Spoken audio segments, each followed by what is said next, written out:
Great, so now we are going to transition to something completely and totally different. We're going to talk about rituals, and I should say before I get into anything that the first author and the intellectual visionary in this work is sitting right here in front of me. He also is the timekeeper, so he's going to let me go as long as I want. So if you like anything in here, you can talk to Dan Stein, a PhD student in our program. So let me start with a story. So many dioceses in the Catholic Church have been using the exact same translation of the Bible for hundreds of years. But actually across the world, different dioceses across different countries use slightly different translations. So November 27, 2011, the Catholic Church decided that it was going to make a change to try to unify over 1 billion Catholics worldwide. And the change that they're going to make was to just mandate that everyone uses exactly the same translation of the Bible. And so one of the consequences of this was that for English-speaking Catholics, there was some really subtle changes that were made to the language that was used in the Catholic Mass. All right, and so the most seminal change was this one. So typically the priest would say, "The Lord be with you," and then the congregation would respond, great. I love it. I should have been a preacher. Okay, but the change, the priest says, "The Lord be with you," and the congregation instead says, "and with your spirit." All right, so if you're not a Catholic, it doesn't really seem like that big of a deal. It's a pretty minor change. The sentiment is still the same. But actually, that's not really the way Catholics felt. So there are these two journalists from the Washington Post and the New York Times, and they went out and interviewed Catholic churchgoers on the day of the change in the United States to get some of their reactions and wrote some articles. And the reactions that they got, and these are all through the articles, someone said it was an affront. Someone said it's causing ritual whiplash. This person said it's going to fuel a Catholic culture war. And then poor Mr. George Lind, 73 years old, going to his New York Mass, he became so angry that he had to stop speaking. All right, so a lot of outrage from Catholics here. And so, the question that we're pursuing in this research is, why does such a tiny change, just changing a few words in the Mass, produce such outrage? And I think the answer comes from, looking at the Catholic Mass itself. It's extremely ritualistic, right? So every single behavior that the Catholics do is laden heavily with symbolism. It's very, very meaningful. It's been done in exactly the same way over time. It's very sequenced. And so we think this is a big part of the reason why it elicits this kind of outrage. So this brings us to our definition of what actually is a ritual. Maybe some of you have been wondering that. And so we wrote a whole review paper on this last year, and we suggest that rituals have these two defining characteristics. So one is that they contain a specific set of physical features, predefined sequences of behaviors that are characterized by rigidity, formality, and repetitiveness. And then they also have these psychological features that these behaviors are embedded within a larger system of symbolism and meaning. All right, now every group you can think of has its own rituals. All right, so here's the Walmart ritual, the chant, Pledge of Allegiance. So we have rituals in the US. You can think of whatever school you're at, and Berkeley certainly has its own rituals. And by the way, notice that these are all secular rituals. So even though you may originally think of religious rituals, and I pushed you in that direction by giving you the Catholic Church example, there are certainly rituals that occur outside of religion. All right, now we have proposed in this work that any group activity can actually become more ritualized over time. All right, so for example, let me compare two different celebrations of holidays. All right, so on the surface, these two holidays maybe seem quite similar. They're both kind of patriotic American holidays. You get a day off of work in both cases. But the 4th of July holiday is much more ritualistic than the Memorial Day holiday.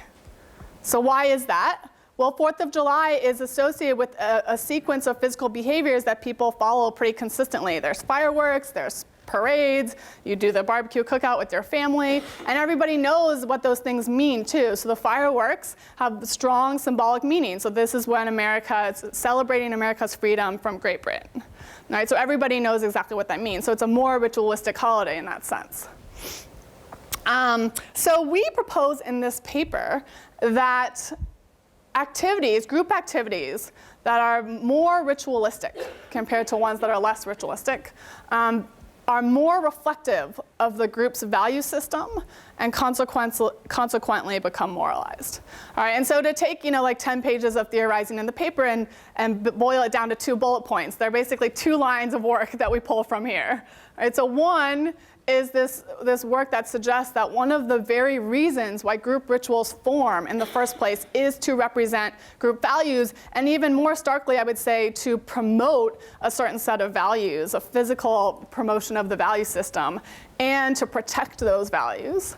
And then 2, this other line of work suggesting that a group's values become considered moral by those in-group members. So that's how moral systems evolve within groups. All right, so as a result, it's a direct result from those 2 lines of work. We essentially theorize that rituals are these physical manifestations of group values, and they will be considered moral by the in-group members. And therefore, an alteration to a ritual is a direct threat to the group's values, which constitutes a form of moral violation. Okay, so that's the reasoning there. And just to formalize this a little bit more clearly, here's our theoretical model. So we're suggesting that an alteration to a ritual compared to not altering it will increase anger and the perception of that it's wrong, so it's immoral in some sense, which you can call moral outrage. Other scholars have put these 2 together and called that moral outrage. And furthermore, that there will be some punishment of the person who tries to alter the ritual, some sanctioning. We look at ostracism in the paper quite a bit. Now, of course, this relationship is highly moderated, and so we address a few different moderators in the paper. So one is your belief that the ritual reflects and represents the group values. So even if you do adhere to a particular ritual, so for example, you do the Pledge of Allegiance, you may not think it matters that much, whereas there may be people who think it really, really importantly reflects the group's values, and those are the people who should be the most morally outraged when it's changed. Another moderator is the extent to which you identify with the in-group. All right, so if you think of yourself more as an American, it's a more important part of your identity, you will be more upset if the Pledge of Allegiance is altered. Okay, so pretty straightforward. So now let me show you some of the empirical evidence behind these propositions. So we ran a study with US holidays, so it was not a coincidence that I used a holiday example earlier on. And so our very first study in the paper is we look at 15 different US holidays. So these are all the federal holidays that are listed from the federal government. And we asked a sample of just 100 US citizens to consider each of these different holidays within subject's design. And then we told them, imagine that the US government moved this holiday forward by 1 week. So the celebrations of the holiday and the day that you get off has been moved forward by a week. All right, so instead of December 25th, you're now at whatever, January, where are we at? So, okay, so you're moved forward by a week, you get it, January 2nd, I guess. Okay, and then for every holiday, we then asked, how angry would you feel? How angry, mad, irritated, annoyed, frustrated? And then how wrong, inappropriate, immoral, offensive would it be if the holiday were moved forward by a week? So this is the reaction, the moral outrage reactions to the ritual alteration that we're looking at. Now we also collected for the independent variable people's ratings of how ritualistic each holiday was. All right, so we didn't just use our own intuitions, like 4th of July seems pretty ritualistic. We actually asked them. And to do that, we had 3 different measures. So the first measure was to understand people's perceptions of the physically ritualistic features of the holiday. And we pulled from prior work to develop these 8 different factors that capture how physically ritualistic is an activity. And a lot of these have to do with specificity, so the extent to which it's done exactly the same way, the same location, the same time. So notice these are all about the celebrations of the holiday. Synchrony is in here, communality. Okay, and we aggregate those. And then we also just asked about, to what extent is the holiday meaningful? Okay, so that's a psychologically ritualistic feature. And finally, we thought we'd just throw in there a face valid item. How much does this holiday feel like a ritual to you? All right, and so we can standardize these all into a single ritual index. And then, what we find, and I just aggregated this to the holiday level for fun for you guys, is that, so here on the y-axis is anger. Throughout all the studies, because this is just a 15-minute talk, I'm just going to show you anger, but immorality follows exactly the same pattern. And then the ritual index is on the x-axis here. And so you find a pretty clear relationship such that the more people perceive the holiday as being ritualistic, the more morally outraged they feel if they imagine the holiday being moved forward a week. Now, thank you. We can decompose this in a couple different ways. So one, of course, this does hold at the individual level. So if I'm not someone who finds New Year's to be particularly ritualistic at all, I will not be as morally outraged if it gets moved. Two, we can show that it's both the physically ritualistic and the psychologically ritualistic features that predict this relationship with moral outrage. So you might find it quite self-evident that, if you think of a holiday as being more meaningful, you're going to feel more outraged when it gets moved. But also, if you think of it as being more physically ritualistic, so just celebrated the same way every year, you also feel more morally outraged if you think about it being altered. So those are both some interesting findings there. Now, we wondered, though, there's correlational data, so many alternative explanations there, and one that particularly came to mind was that perhaps it's about really how normative it is to have the holiday be celebrated at a particular time. So New Year's being like a particularly egregious example where, of course, it wouldn't make any sense to celebrate it on January 6th. It has to be done on December 31st, right? Because it's totally normative that we have to celebrate it on the 31st. And so this brought us into a broader question of, well, how are ritual alterations really different from sort of norm violations? And some scholars have suggested that rituals are manifestations of norms. So they're pretty tightly linked. Now, we've played around with this a little bit, and so when we look at the literature, we can think about the different forms of norms: descriptive norms, what people actually do; injunctive norms, what people should do; and then our definition of rituals, these physically predetermined sequence of behaviors that have characterized by meaningfulness and symbolism. Now, rituals, if you just look at those definitions, they're clearly normative. Okay, so usually people are actually doing them and think that people should do them. And yet they are different in a couple sort of key ways. All right, and so to kind of highlight that, we asked 600 Catholics to just nominate Catholic rituals, descriptive norms, and injunctive norms. We gave them the definitions. Thank you. And you can see actually that they actually select different types of activities that fit into each of these categories. All right, so without going into all the methodology of how we distinguished, I'll just kind of give you the basics of there are activities that Catholics consistently nominate as rituals that they never think of as descriptive or injunctive norms. That's these activities. There are activities that fall in the center of all of these. And then there are, these tend to be more attitudes that are nominated as descriptive or injunctive norms and never mentioned as rituals. All right, so in fact, we actually thought we could orthogonally differentiate these in an experiment, which is what we tried to do next. So we run a scenario experiment where we try to have people imagine workplace rituals and norms. So specifically, we told them, this is 800 participants online, imagine your work team engages in an important client meeting every Tuesday morning. You're close with your team and have a clearly defined set of values. Your team sometimes performs a warm-up chant together, so that's the group activity. All right, now we give them two different experimental conditions here. The high ritual condition is that the warm-up chant is highly formal, it's symbolic, it has to be performed the same way, and it represents the values. And then the low condition, low ritual condition, it's informal, it can be performed different ways, not super meaningful, doesn't really represent anything. Okay, I'm sure we've all been there. Okay, and then we also have experimental conditions where we manipulate the descriptive and the injunctive norms.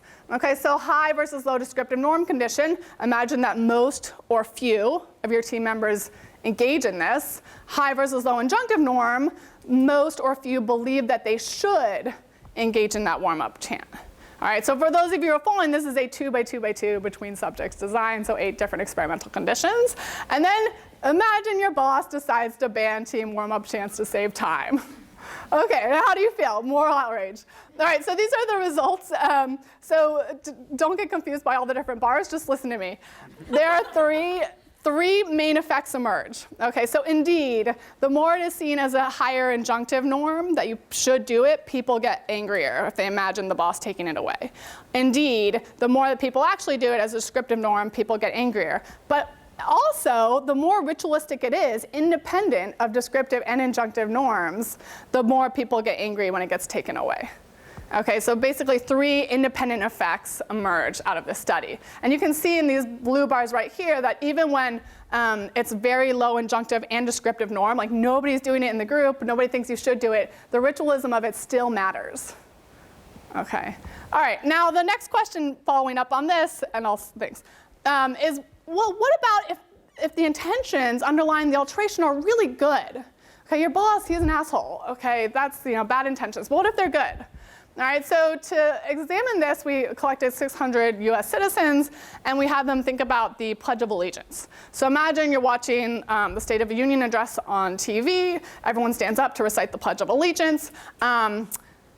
In the unaltered experimental condition, you think about a particular US citizen, they stand up, no surprise. The alteration condition, the US citizen stays seated while reciting the pledge. Okay, and then we look at all these different reasons as to why they may stay seated. So we ambitiously try to look at 5 different reasons. All right, so imagine they lack the ability. Okay, they injured their leg. Imagine they have good intent. They're trying to make it more inclusive to Americans with disabilities. Unknown intent, you just learn nothing else, just that they stayed seated. Accidental, they forgot to stand. Okay, bad intent, they're trying to hurt America. They think America has a bad value system. All right, and then we ask about moral outrage, and we also look at punishment here. And so then we get this beautiful rainbow of results. All right, so what can we learn from this other than the beautiful rainbow? All right, so basically 3 takeaways. So 1, any alteration, except if the person lacks the ability to stand, like they have an injury, it produces more anger, more moral outrage than no alteration, even the good alteration. Okay, 2, intentions do of course matter. So the bad intent alteration evokes more outrage than the good intent alteration. And then finally, where does unknown intent and accidental fall? It kind of falls right in between. So people assume that those people have the ability to perform it. For some reason, they're not, and they don't get a pass. So if you forgot to stand, you get no pass. Okay, people are still angry. Okay, and then I'll just kind of mention these 2 final results. Indeed, we do find that people who identify more as Americans show stronger effects. Okay, so those are the red bars, the more identify as Americans. We also find that people who believe the Pledge of Allegiance stands for American values also show bigger effects. And so wrapping up from just the set of experiments I showed you, it really speaks to the function of group rituals. Group rituals exist, as I said, to promote and protect group values. It also moralizes group values. It can identify more committed in-group members because those are the people who get most outraged when the ritual is altered. And the kind of bottom line here is that altering rituals provokes moral outrage because rituals protect a group's values and its members. And a couple interesting implications of this is I think it really helps to explain how rituals can be remarkably consistent over time. So since the 1700s, the American flag has been folded into a tiny triangle the same way every time. You can think about the British royal family and what's happening right now with, I guess they're calling it the Megxit, the outrage that's kind of evoking. And then a cool implication for any of you in organizations thinking about this is that this suggests that you can ritualize the activities that you do in an organization to start to promote your group value system and moralize it. Okay, thank you very much.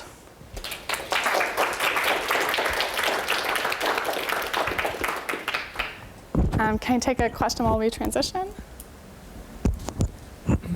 Yeah. Perpetuating ritual in the face of real change in the population also elicits some of those same changes. I mean, Michael Morris, the Pope Francis, says, well, let's recognize same-sex marriage, but Joe Ratzinger comes out hard to perpetuate the rule, and can't it also build resentment when you continue marching through a ritual even as it's lost its meaning?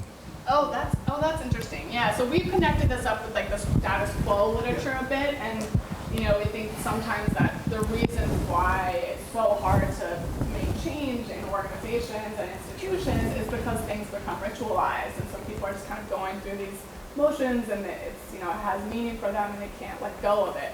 But that's a kind of different question, which is like, at some point it feels a little empty, like we're just going through the motions, and I don't know. We haven't looked at that, and that would be really fascinating if that were the case. I mean, this suggests that rituals have to represent. Actually, I wonder if that ties into that finding I showed you, where very few people are even doing the rituals, and they don't necessarily think you should do it, and yet they still exist. They're sort of like archaic reflections of a value system. And so even there, people still feel angry when the ritual is being altered. So maybe that's kind of the specific situation you're talking about. All right, hello everyone. My name is Jamie, and I'm a fifth-year PhD student at INSEAD. And we've talked a lot about culture, and in the presentation, I'm here to talk about cultural products. So here, this presentation is with Martin Gargiulo, who's also at INSEAD, and the title is about it's about how controversy sells, the effect of controversy in social media on the adoption of cultural products. So I will dive right into the context. So we studied the adoption of books as a prime example of cultural products. And before the advent of social media platforms, people used to discover books in a local bookstore like this one. However, just like other cultural products, the way in which people discover and evaluate books have changed significantly with the advent of social media and online community platforms. So the network graph over here is actually an actual network from the Twitter network of messages about a book in our sample. And here you can see that there is a dramatic increase in the number of messages that are exchanged about a book. So what does that mean for a cultural producer? The good news is that it amplifies the word of mouth effect. But the bad news is that there is an increased dependency on varied opinions of others. So the producers are more likely to be dependent on the variation of meaning among a large number of people. So overall, social media subjects individuals to a dramatic increase in varying opinions of others. And this type of effect is more likely to be influential for cultural products whose value is dependent on the intersubjective meanings of other people rather than objective quality. So with that, it's actually unclear whether controversy or variation in meaning among different people is beneficial or it actually hurts the adoption of cultural products.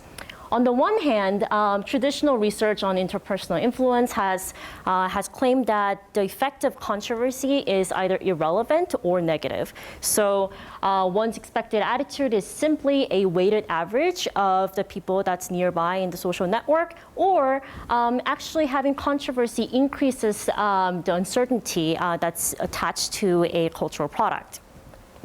However, with the social media platforms, it actually suggests some ways in which controversy can be beneficial. So for instance, controversy can increase product awareness and attention that's associated with the cultural products. And what that means is that it dramatically increases the buzz and the cascade of information flow that can occur with controversy. So as we all know from controversial fake news that travels really fast on Twitter, that's the type of controversy that I'm looking at. So with that, this research looks at how whether producers benefit from consistently positive messages about their cultural products, or if they actually benefit from controversy in social media networks. And also, how does that effect of controversy vary across different types of cultural products? In studying the varying effect of messages on the adoption of cultural products, as I mentioned before, there are two contrasting mechanisms. So one is that contrasting evaluations of a cultural product can in fact increase uncertainty. On the other hand, the buzz that's created by contrasting messages can in fact increase attention that's attached to the cultural product. And overall, we claim that the net effect of this trade-off is likely to be positive. And we claim that because of the very nature of social media platforms. So there is a huge number of interactions, and there can be a cascade of information flow that's attached with controversy. So with that, we claim that controversy in the online communication network increases the adoption of cultural products. So we claim that controversy affects the adoption of cultural products in a positive manner, but that is also likely to depend on the average sentiment that controversy is deviating from. So for instance, if the conversations are overall positive, then controversy from the average sentiment is actually likely to increase uncertainty by quite a bit. However, if the controversy is from the average negative sentiment, then actually controversy is good because you are deviating towards the positive mean. So with that, we claim that controversy is less likely to benefit adoption of cultural products when it's deviating from a more positive pre-existing sentiment. And lastly, the effect of controversy is also likely to vary depending on the type of products. And one typical element of cultural products that we look at is whether a product is targeting a tight community or whether it's targeting a general audience. So controversy is more likely to increase uncertainty for books that address specific communities because social acceptance is very important in tight communities. However, on a mass market, the controversy is likely to increase the adoption of cultural products due to the increased attention and buzz. But at the same time, the uncertainty that's associated with controversy is less likely to be big because people do not care as much about the varying opinion of others in the mass market. So with that, we claim that controversy is less likely to benefit adoption of cultural products that address specific communities. So this type of claims around the content and the networks on the adoption of cultural products has been a bit difficult to observe in the past due to the difficulty in observing the contents of the information flow. However, we collect the electronic breadcrumbs, and specifically, we look at the effect of Twitter conversation on the sale of Amazon ebooks. For Amazon, we look at the sales of ebooks in the US for a random day in each quarter between 2014 and 2015. And for the Twitter conversation, we pulled the total of about 18K tweets from books that are about books on Twitter Books and Goodreads platform. Goodreads handles, and we construct the network of information flow based on the followership network. And we look at Twitter followers because it's a good way of looking at how the information flow occurs from the focal user to the followers of the user that's tweeting about the conversation. And because it's a snapshot that we get from Twitter, we probabilistically infer the varying nature of information flow that occurs throughout our observation period. And we match the tweets to the Amazon book sales in order to observe how controversy that's occurring in Twitter platform influences the Amazon book sales. So the dependent variable here is daily gross book sales. And the independent variable, as I mentioned before, is controversy. And we measure controversy based on standard deviation of the tenor of tweets and retweets that's received by each user. And how we measure sentiment is we classify the contents into negative, neutral, and positive based on supervised learning of tweets based on the training set of another tweets. And as for the moderators that I've mentioned before, we look at the average tweet tenor, as well as whether a book is targeting a specific community. And from our number of qualitative interviews, we find that cultural producers, in this case, which are publishers that are focusing on specific genres, are more likely to target specific communities. And we create the Jensen-Shannon divergence statistic, which measures the distance among distribution of genre for books for a given publisher. And we include a number of control variables that's on the tweet level and book level. On the tweet level, we include number of tweets and retweets, network size, out-degree centralization, and other type of content characteristics, like whether this tweet is about marketing. And we include the book level control variables like the number of Amazon reviews, rating, price, and etc. So this is just the baseline results, and we find that the effect of controversy is in fact significantly positive, and the 10% increase in controversy actually leads to 9.17% increase in the overall book sales. That's associated for when we're looking at controversy that's associated for the particular book. And in terms of the moderators, what we find is that all of our hypotheses are supported in a sense that the effect of controversy is actually greater for lower average tweet tenor.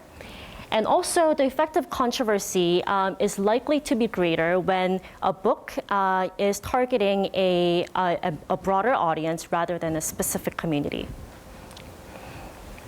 And we run a number of robustness tests. So in order to test the construct validity of controversy and community variables, we look at whether community variable can be captured by the type of books, as well as the type of publishers, whether they are generalists or specialists, and as well as whether Twitter network structure can be inferred to generate the community variable.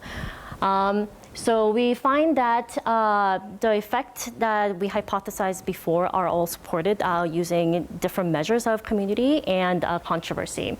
In order to ensure that it is actually the controversy that's related to the overall book sales, we run a number of tests, but more specifically, what we look at is we look at the effect of controversy over time.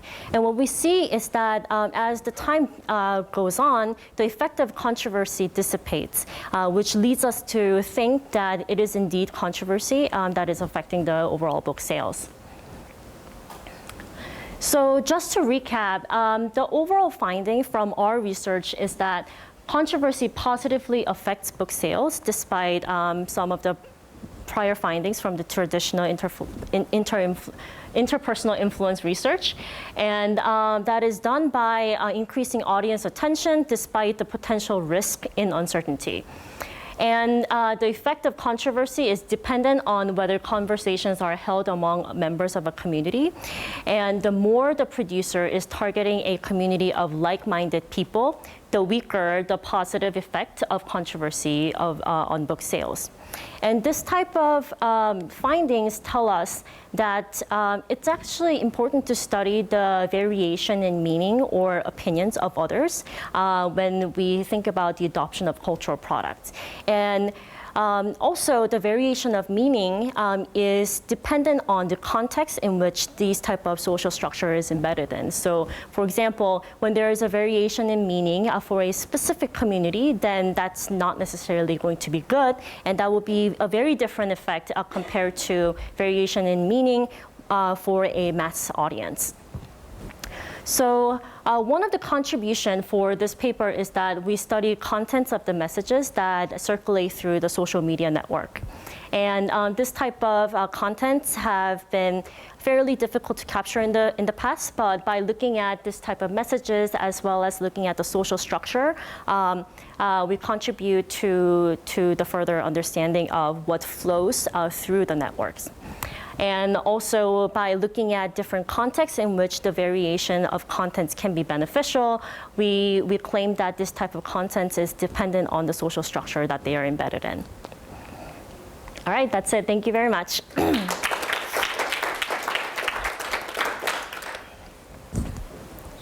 Yeah.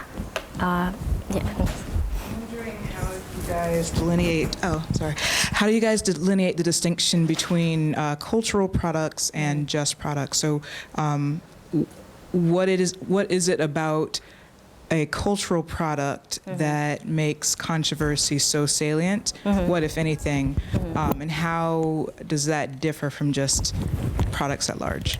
Hi. Thank you, Juliana, for having us. My name is Katharina Lix. I am a PhD student over at Stanford in the Department of Management Science and Engineering.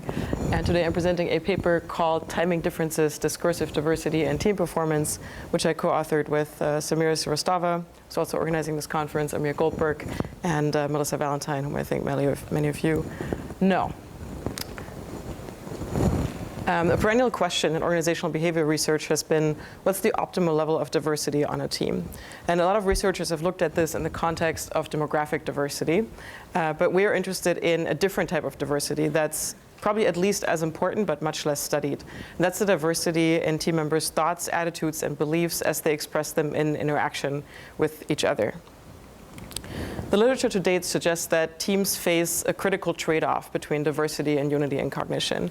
We know that, and many of you have heard this argument, diversity is probably helpful for creativity, innovation, and learning, because the more diverse team members are, the wider is the search space of ideas they traverse as they look for a solution, which they can then recombine creatively to generate a high-quality solution that no single member would have been able to come up with on their own. At the same time, we know that unity in cognition is critical for coordination, because when people aren't on the same page about who does what and when, or the meanings of key concepts and ideas, chaos ensues. So this seems to suggest that teams can either innovate or coordinate effectively, but they can only excel at one.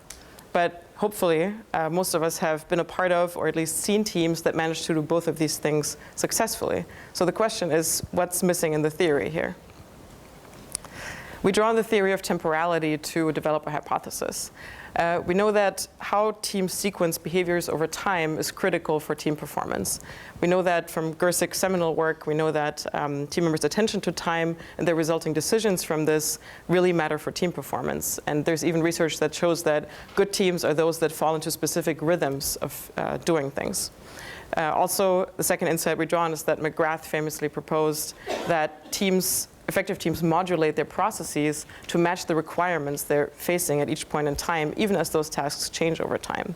So what we're proposing is, might effective teams be those who modulate their levels of cognitive diversity to match the tasks, the requirements of the tasks they're facing at different points in time? And to answer this question, we had to get a little bit creative methodologically. Cognitive diversity has traditionally been measured using things like surveys and self-reports, but the problem with those kinds of measures is that you can only administer them at once or maybe at a few points in time. So they make it really hard to tell whether and how teams change their levels of cognitive diversity in response to changing tasks over time. Another issue with these types of methods is that we know that what people tell researchers isn't necessarily what they articulate to their team members as they're working together. So we turn, even though that what people actually say in interaction with each other is much more likely to be consequential for team outcomes. So we turn to the language that team members use as they actually interact with each other to develop a novel measure of cognitive diversity, which we call discursive diversity. And we define it as the variation in the understandings of key concepts and ideas as team members express it in interaction with each other. To make this tangible, you could imagine a marketing professional and an engineer having a conversation about design. If the marketing professional talks about design mostly in the context of user-friendliness, while the engineer talks about it mostly in the context of programming implementations, then that variation in their expressed meaning is what we call discursive diversity. Okay, so back to our hypothesis. The types of tasks that teams engage in can be classified into two broad categories: coordination tasks and ideation tasks. Coordination tasks are involve procedural planning, so when teams decide who does what, when, and how, or when they're reviewing or integrating modular pieces of work, we can say they're coordinating. And during coordination tasks, as I said, it's helpful for people to be on the same page about things. So we hypothesized that during coordination tasks, discursive diversity harms performance. In contrast, ideation tasks are tasks that involve brainstorming or creative troubleshooting of problems. So these are tasks where it's actually helpful for team members to express many different understandings of concepts. So we hypothesized that discursive diversity benefits performance during ideation tasks. We tested this hypothesis using data from 117 teams of software developers working on mobile application development projects. And what's nice about this data set was that they were completely globally distributed. So they didn't share an office, meaning that they communicated only through Slack and GitHub. And we got all that archival data. These projects lasted about 5 months on average and were structured in 2-week milestone phases or sprints that each had a set of deliverables associated with it. And we measured performance as milestones delivered on time. I can talk more about that in the Q&A if you want. And specifically for each team, we measured the timeliness or success of each milestone based on the discursive diversity levels during the sprint leading up to that milestone. So let me take a second and explain to you how we use natural language processing to quantify discursive diversity, because that's key to the scientific contribution of this work, and also because I think it's cool. So we took our team's Slack transcripts, about 800,000 messages total, and we fed them to an algorithm known as word embeddings. Now, word embeddings are powerful because they produce vectorized representations of the semantic relationships between words in a corpus, so that words with similar meanings end up being located close to each other.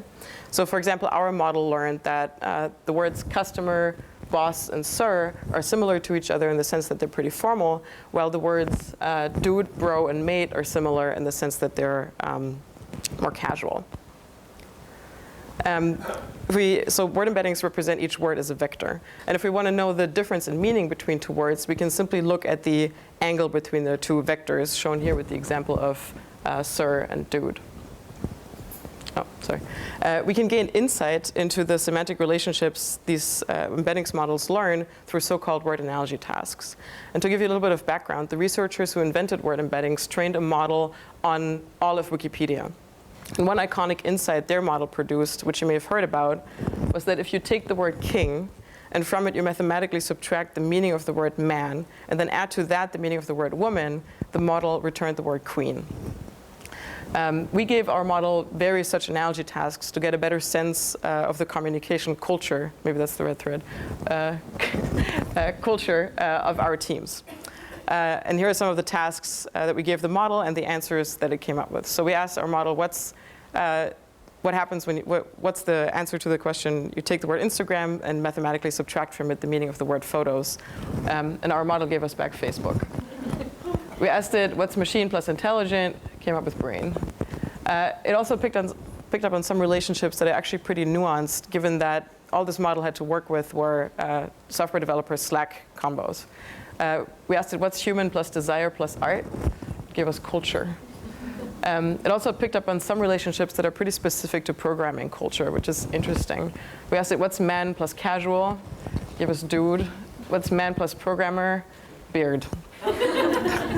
It also picked up on some cultural relationships that could be said to be idiosyncratic to programmer culture, which those of you who are from around here will know what that is. We asked it, what's woman plus programmer? Give us roadblock. Oh. So, so this last issue, this last example illustrates how latent biases in training data can get mathematically encoded in a model.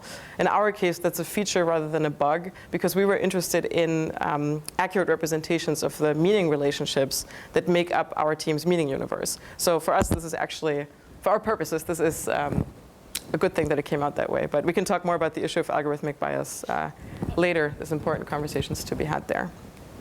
Okay, so back to our original question. We were interested in the differences in meanings that team members convey as they talk to each other on Slack. So if we want to do that, we can simply compute average vectors that represent each speaker, let's call them Alice and Bob, each of their messages, and then just look at the distance or the angle between their respective vectors. So if we want to know how discursively diverse a team is, we can simply take all the pairwise distances across speakers on a team and take the average.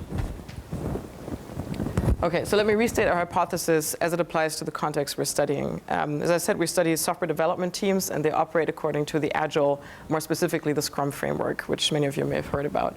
Scrum breaks down projects into so-called milestone phases or sprints, each of which ends with a set of deliverables that represent incremental progress toward the final product. And these milestone phases, according to the Scrum framework, progress through a pretty fixed and well predefined set of 3 key tasks. These teams start a milestone phase by defining who does what, when, and how. Then they move into an execution phase that actually involves a lot of ideation as they brainstorm the best solution to problems and troubleshoot issues as they arise. And then in the end, they bring it all together, sort of review the progress they've made. So essentially, they coordinate, ideate, and then coordinate again. So what we expect to see is a negative relationship between discursive diversity and performance during these coordination phases at the beginning and the end of the milestone, and we expect to see a positive relationship during that middle or ideation stage. Thank you. Okay, so let's get to some results. First, we find that teams actually vary considerably in their average levels of discursive diversity. So some teams are very cohesive in the way they talk to each other. Others are extremely divergent. We also wanted to know, how does discursive diversity actually relate to some of these more commonly measured types of diversity that we read about in the literature? And what we find here is kind of interesting. We find a weak and positive relationship between discursive diversity levels and role diversity and country diversity, but no relationship with gender diversity. There were 36% women in our sample. So this shows that discursive diversity captures something that these more standard types of discursive diversity measures would not capture. If you look at how discursive diversity varies within teams over time, we also see a lot of fluctuation. On the left-hand side here, you can see how discursive diversity levels vary for 20 randomly sampled teams over the team's life stage. And on the lifespan, and on the right-hand side, you can see how discursive diversity levels vary for the same 20 teams over a specific milestone. So there's a lot of movement here, and this really illustrates the key advantage of our method over existing approaches to measuring diversity on teams, because most of those existing approaches would not be able to capture this level of sort of daily fluctuation, how diverse people are in the way they talk to each other. So main results, our hypothesis is confirmed. We do indeed find a negative relationship between how discursively diverse teams are during coordination phases and a positive relationship during ideation phases. Okay, so what do we learn from this research? We've shown that how you can use natural language processing to develop a dynamic and interaction-based measure of, cognitive diversity on teams. We've also shown that teams modulate their discursive diversity levels over time, and that effective teams are those that do it in a manner that matches the requirements of the task they're facing at each point in time.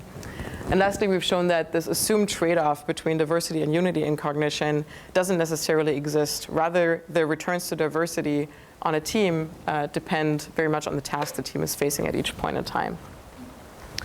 So what's next? We hope to show that these findings replicate in settings outside of software development. We could imagine designing experiments that help us identify the optimal level of discursive diversity for different types of performance. And we could also, we're actually working on staging some interventions that help teams adjust their levels of discursive diversity to match the task they're facing at each point in time. Thank you. Thank you very much for coming. I'm Mitali Banerjee, and I'm a professor in the strategy group at HEC Paris. And this talk has a very simple motivation, which is to look at what makes innovators famous. That's the motivating question. And there are two views based on literature in cultural and organizational sociology that there are two views. One is a socially constructed view of success, where fame is driven or success is purely socially constructed. And the other one is that objective properties of what an innovator produces, whether it's scientific research, whether it's art, whether it's music, that those objective properties matter. These are two very stark views of what can contribute to fame. And so the question is, which one matters? The question also becomes more complicated if we look at a lot of literature that suggests that actually social structure shapes creativity. So we have a lot of network research, we have other kinds of research in cultural sociology, that it's the social structure in which an innovator matters that shapes how creative they are, that shapes how their creativity is understood, and that contributes to their success. So this gives us two very different views of what can shape fame, what can shape an innovator's fame. And here are two views. The one is simply it's just a purely socially constructed view. That social structure in which an innovator is embedded, that's what drives how famous they are.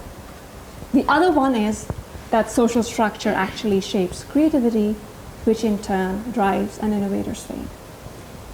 These two views actually matter substantively because they carry very profound implications. One represents a very purely socially constructed view of cultural markets, of creative markets. The other one is where objective properties ought to matter, even though those objective properties may be arising from being in particular social structures. So this is what the question, this study basically tries to sort of look at these two opposing views and determine which one actually is true. And I do it in a context where you would think that creativity ought to matter and should be valued. So in some sense, the results here could be interpreted as a conservative test of this other view, of a purely socially constructed view. So just a few quick definitions. What do I mean by fame? By fame, I just mean the extent of attention in media. It's positive, it's negative, it's neutral. That's all I care about is the extent of attention, and Jamie did a great job of summarizing why that attention matters, even when that's controversial. And for a whole bunch of producers, whether they're in academia, whether they're entrepreneurs, whether they are artists, that attention matters. That translates into a lot of other host of other social and economic rewards. And how do I measure social structure? So this is just a way of operationalizing it, as a lot of sociologists and organizational literature has done. I look at the immediate local network in which an innovator is embedded, and I use that to operationalize the social structure. So there are sort of two aspects of the social structure I look at. First is just the structure, how much an innovator's, the people that an innovator is connected with immediately are themselves connected with each other, and also the types of people, the composition of that local network.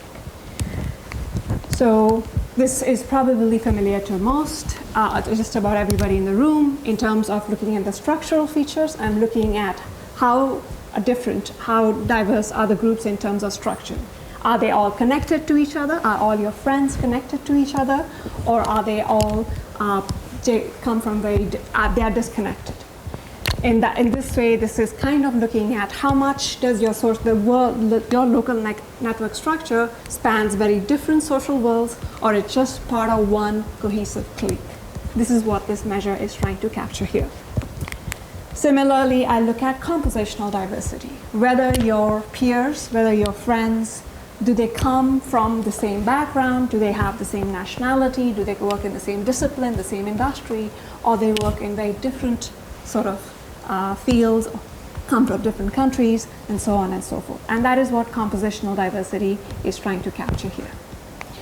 So both these structures, both diversity in your network, structural and compositional, as well as and cohesiveness, being part of a clique, both have advantages. There's a ton of work to suggest that.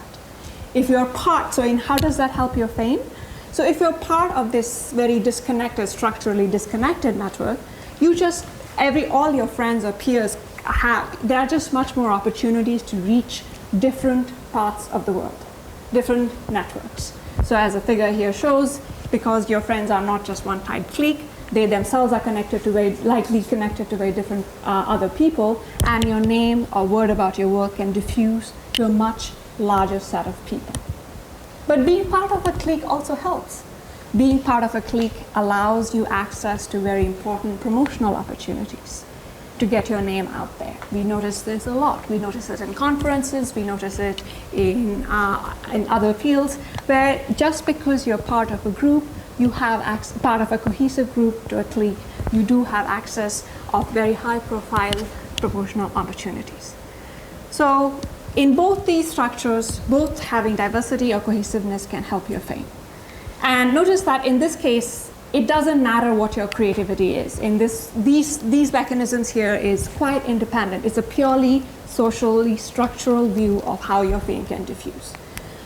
But we also know that having part of being a broker, having disconnected peers, you have access to novel ideas, you can be more creative, and the idea is that in case you're very creative, that can drive your fame to the extent that a lot of creative markets value creativity, value being different and novel.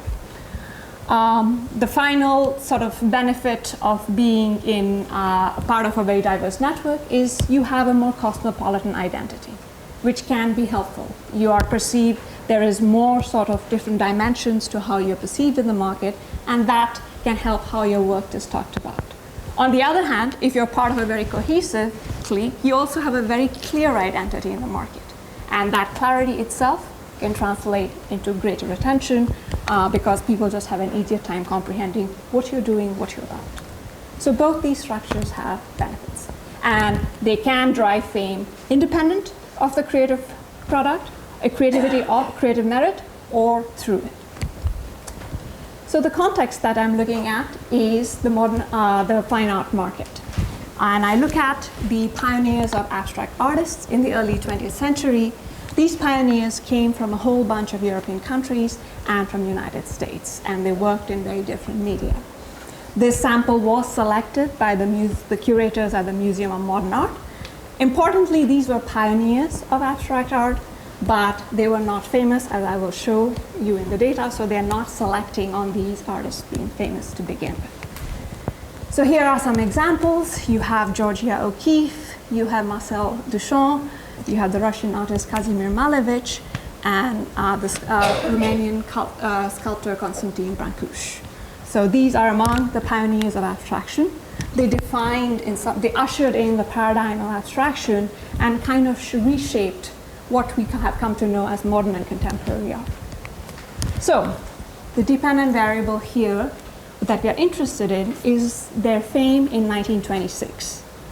1926 is an important year. By this time, a lot of their pioneering work had already entered the market. So there was an opportunity for the market to evaluate how novel their work is and decide whether they are going to receive the attention or not. The data on fame comes from the Google Ngram corpus. The advantage of the corpus is you have about significant and 8 million texts in there, which forms a significant portion of the published media that is out there. It is also available in multiple languages. And the operationalization I use here is a log odds transformation. I should point out that we also check the correlation of this measure with other major newspapers, such as New York Times and major French newspapers, and it is very strong, ranging from 0.6 to 0.8 with the Google Ngram corpus. The network data that comes from, again, it is the Museum of Modern Art curators who spent 3 months going through the biographies and letters of these artists to construct this network. It is a peer network. Each time means the artists knew each other and knew each other fairly well. Thank you. So the measures in terms of operationalizing brokerage and closure, I simply use what's there, looking at the density of connections, how many connections are there relative to how many are possible. The measures also hold true when you look at Bert's measures of constraint. So we operationalize it through multiple measures, and the results are the same. The compositional diversity is simply the index of qualitative variation that is used by Blau and Duncan going back to a long time ago, and I can talk more about that. The measures of creativity. So we used 2 different measures here. So one was experts. We had experts rate these artists along 5 different dimensions of creativity. That was one way on a scale of 1 to 5. The other one was a machine learning and arguably a more objective measure of the artist's creativity, where we took the images of these artists' work and put them through a neural network, a convolutional neural network, and created a high-dimensional vector, and then computed cosine distances between paintings. So here are 2 paintings by the same artist, Vasily Kandinsky, and one of them, the several circles, has a higher cosine distance of 0.869 relative to the one birthed from xylographies. And this is to give us face validity that our measure is in fact capturing one dimension of creativity, that is novelty. the abstract piece of work was novel for its period and also comes out with a higher average cosine distance. We also checked the correlation between the expert and the machine learning measure. That's significant and positive, and it's 0.26. This may look low, but it's actually very similar to other measures that people have been using where they correlate machine learning measures with expert measures. And it is actually pretty high for what you would otherwise expect in this context. Just to data to show the fame, this is the distribution of the artist's fame. Most of them, thank you, are not famous. So this is just to show that these art historians did not pick the famous artists. In fact, as we conducted interviews, they were very clear that their goal in some part was to highlight some of the least famous and nearly obscure artists of this period. So here are the main results. This is for the 90 artists, the entire sample that we have. And what we find is compositional diversity. So brokerage is positive, but it's not significant. Compositional diversity, so the artists who had more nationally diverse artists. So I forgot to mention that I'm measuring specific kind of compositional diversity is how diverse nationally an artist's peers are. So the artists with more peers from more different countries ended up being more famous. That's the result we find within the 90, a sample of 90 artists. We do a further analysis for the subsample of the visual artists, where we had the machine learning measure of novelty, and there we find that brokerage is weakly significant, but again, artists who are more compositionally have diverse networks end up being more famous. In both results, neither the expert measure of creativity nor the machine learning measure of novelty is significant. The measure of novelty or creativity is not a significant mediator in either situation. So then, to give you more sort of comfort in that this is that there is some causal evidence here, we actually did a diff and diff where we took advantage of the fact that some of these artists lost their peers in World War I. So this was an exogenous shock to their local network. Because you lost your a friend, you lost a node in your local network, your network became exogenously more dense or more cohesive. And there what we find again is, so we looked at the treatment of that and losing a peer and the treatment, and there we find that as your network becomes more dense, you become less famous. So the final thing we did is we collected data on the exhibition networks that the artists showed their work at between 1905 to 1914, just before the World War. And there, so the exhibition network is different from the peer network. It is a measure of more of the formal institutional structure. And what we find, again, there is actually brokerage or having a more cohesive, being part of a clique in that institutional network actually helps your fame, which is opposite of what we find the result in the peer network. But significantly, again, the measure of novelty is not significant. So across two different types of networks, creativity or novelty is not showing up as significant. What matters is the structure of your network. In one network, it matters that you are part of a cohesive network in the institutional network. And among your peers, what matters is your peers come from very diverse social worlds.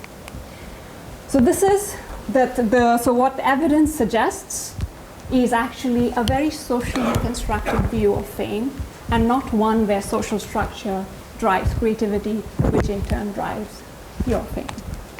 What are the implications of this? So the first thing is different types of networks, social structure matters, different types of social structural properties have different effects. The bigger upshot, it seems to suggest its structure is a more powerful predictor of fame than objective properties here, than merit. So it provides a very socially constructed view of fame. But I would think that this is sort of the starting point of a conversation. I don't want to go and say that creativity does not matter at all. What we objectively measured here could measure here was novelty.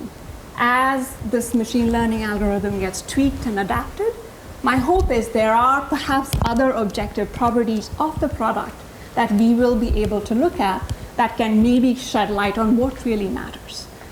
But what we do find evidence here is using the tools that we have used so far, it is a socially constructed view of fame and not creativity or at least novelty as we know it that is driving the innovators' fame. So with that, I'm going to end and look forward to your questions. Thank you very much. Specific question for Jamie and just kind of a clarification. So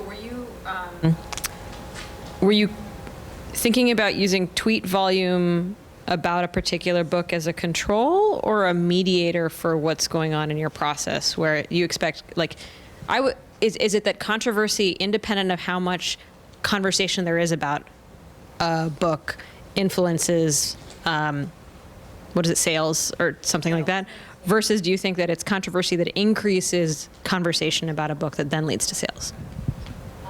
So I think there are two parts of the story. So controversy increases exchanges of information in which it will be captured by the network size. And at the same time, controversy will likely increase your conversion.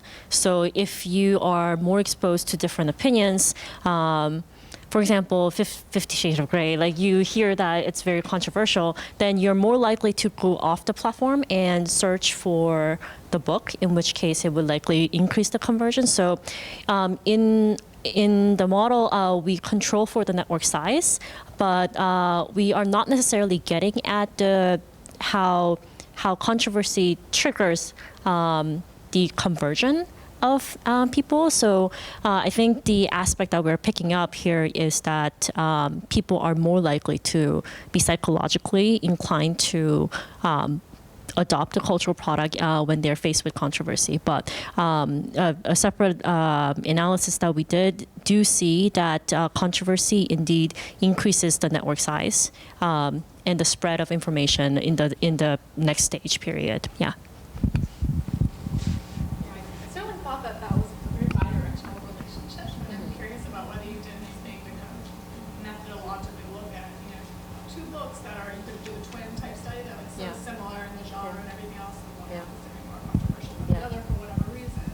Yeah. So we're definitely doing. We've done like course and exact matching study, but another thing that we're looking at is we're trying to see if there is a sudden instance of controversy that peaks over time, so that we can kind of parse it out a bit better. Yeah. So this would be my attempt as an anthropologist to pull it all together. The thing that I really liked about this panel was its diversity of perspectives around what culture even means. One of the things that hurts my heart and hurts many anthropologists' heart when we hear people talk about culture, especially people who are focused on figuring out what to do with it, tends to be this sort of flattened out, empty concept. And each of these projects actually gives a unique, defined, fine-grained perspective on what culture can mean. And so I understand this panel as something that, anthropologically speaking, kind of moves the conversation around culture forward. That wasn't a question, but the end. Give our perspectives on what we think of as culture, see how much diverge is. Should we do that? Sure. But we really think of it in our work as the shared set of values. I mean, that's a pretty broad conceptualization of it. I mean, as I mentioned before, in our case, cultural product is something that's subject to intersubjective opinion of others, so it's very broad. Why do you say a subjective opinion?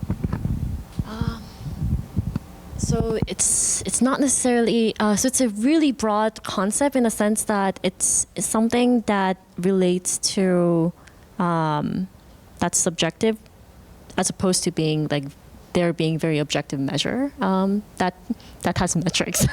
So in that case, that's a very broad measure of what a cultural product means. But I think I think just looking at different contexts, I think it makes sense.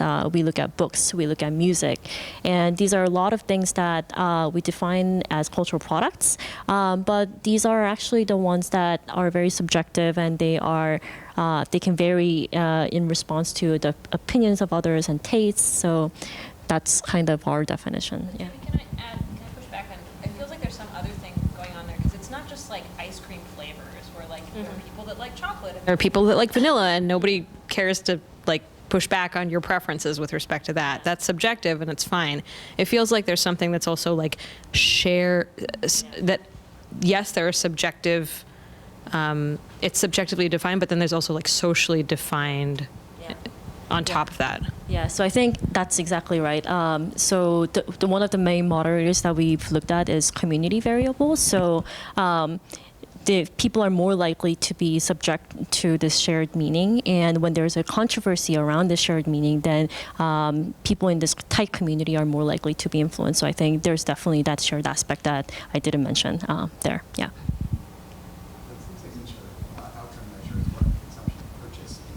Then what's happening in this situation is that they don't yet have an opinion about the controversy, and they have to consume the product to form the opinion. For instance, I could imagine the same model would hold still if you had people judge whether a dress looked blue or white or whatever, and they would still flock to that website to form the opinion. But for others, where they see the product and they don't need to consume it in order to form the opinion, the model wouldn't hold. If it was, say, I don't know, controversy over using sweatshop workers to produce some cultural item. And so isn't there some sort of level of uncertainty that's created in some of these situations? The controversy has to be resolved somehow in people's minds. And the only way to do that is the path to consumption, the path to purchase. So I would think that even if there is no consumption, so for example, there are a lot of books that I haven't read, but when I hear of the opinions of other people, some of the opinions are more likely to be strictly aligned with my identity. So for example, if I have a strong identity as a type of scholar, then certain types of book will likely influence me more or not.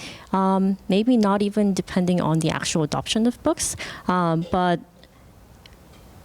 that's one aspect that I'll have to think more about, whether it has to be resolved with the adoption, or it's whether the actual path of adoption this type of controversy can shed light on the actual path of adoption, even when there is no adoption at the end. Yeah. Yeah, I think so. This is just a very initial step of classifying sentiments and creating the measure of controversy based on just the variation of sentiments. But I think you're definitely right that there are different types of dimensions that we can look at. So it could be around actual quality of the book, or it could be around people's preference. So I think definitely it's a future direction that we are looking at. So I think one thing that we can look at is in looking at the community aspect, there can be controversy around the dimension that's very central to the tight community that we're observing. So like you mentioned, if it's around authors, then it may not necessarily be such a central aspect of the community. So we can definitely parse out the different dimensions of controversy. Yeah. So we do run some of the robustness tests to see if it's the other way around, and we actually didn't find a the significant effect of there was no significant effect of the actual sales on the level of controversy that it generates. So that leads us to think that there's not too much support for the other way around. But I think by looking at some of the shocks in terms of when there's an exogenous shock of a controversy over a book, I think that can definitely help parse it out a little bit more in terms of whether it's the reverse effect. So this question's for Katharina. So that was really interesting work in the fly. I wonder if you've looked at the extent to which the difference in diversity between the implementation phase and then the ideation phase is predictive in some way of success, in a sense. So the thought is, you can imagine a team has some baseline level of linguistic diversity, but they're not actually switching modes in a way that's adapted to the nature of the task. Whereas there are some teams that they are on the extreme side of the distribution in both phases. They're extremely cohesive when implementing, which suggests like they're all on the same page for planning, but then they are able to transition into this other mode, ideation, where they're much more creative. And then the thought is, whether you think there might be certain implicit leadership processes or within the group that allow teams to do that transition more effectively. Yeah, that's a great question. That's actually the next thing we're going to run. Yeah, so I haven't looked at it yet, but that's the follow-up that we're going to do. What are do you have hypotheses on it? Or? I would guess that the delta, so perhaps the degree, the difference in degree between, so I would guess that it might actually be quite idiosyncratic to different teams, because we do know they have really different baselines of how diverse they are. So it would be interesting to look at how much of a delta do you need from your baseline to get you into either an execution or an ideation mode. So my guess is that that effect will be there. We haven't, but I can't speak to its robustness. I've checked it a little bit, and it looks like it's there, but I don't want to say that yet because I might be back and give another talk where I say that. Preview for next year. Yeah, exactly. Hopefully sooner than that. Yeah. That's a good point.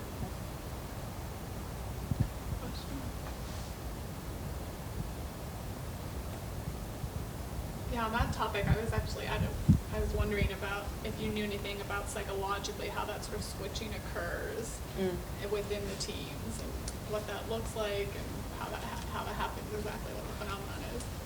It's interesting. So in some teams, it's very explicitly discussed. Like the PM will be like, guys, this is supposed to be Scrum phase, meaning they have to, like the PM will usher them into a different phase and say, okay, stop this brainstorming. We need to bring it together, just integrate work now. But that's only a few teams. A lot of them are actually like very naturally go through this. So they will naturally all collectively transition into coordination to ideation and then back. That's the majority of them. So the presence of a leader or not doesn't seem to drive it. No, it's just that good teams seem to know that you have to start any milestone by planning, and then you have to do what you plan to do, and like best case you're creative doing it, and then you bring it back together. So they kind of intuitively know this, which is interesting. Does that how long they've been together as a team then? No, it doesn't. So we actually control for that in different models. It doesn't matter when the team's lifespan a milestone occurs. It's the effect is always the same. Yeah. And it's also elastic over time. So we did have cases of projects where milestones for weird reasons lasted like 6 weeks, 8 weeks, and no matter how you slice it, it's still always that this first quarter to first third and last quarter to last third is when they coordinate well, and then in the middle they ideate. So it's elastic over time.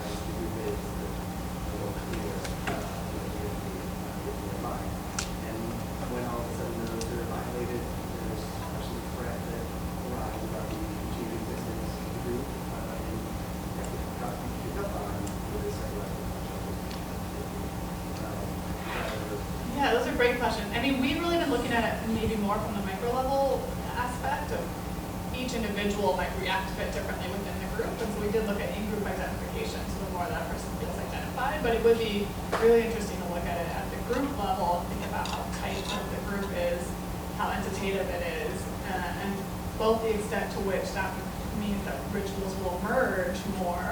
Like you might expect that more entitative groups are quicker to form rituals, and the rituals might be because you might, I think there's work that suggests that more entitative groups have like tighter value systems that are more like codified and formalized.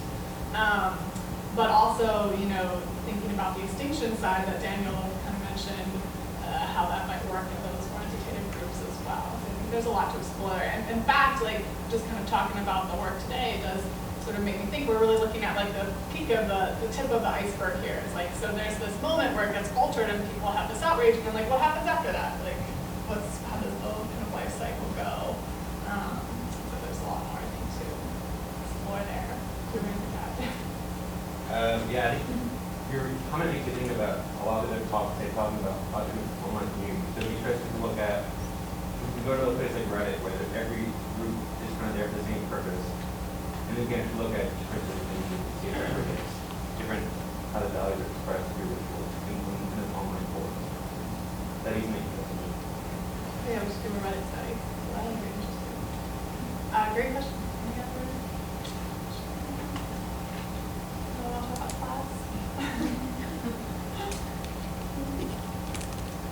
Okay, we'll take this. Will be the last one because we are almost at 3. Okay, go ahead. Yeah. So this is for Katharina. This is kind of a question that I'm forming as I'm asking it. So bear with me.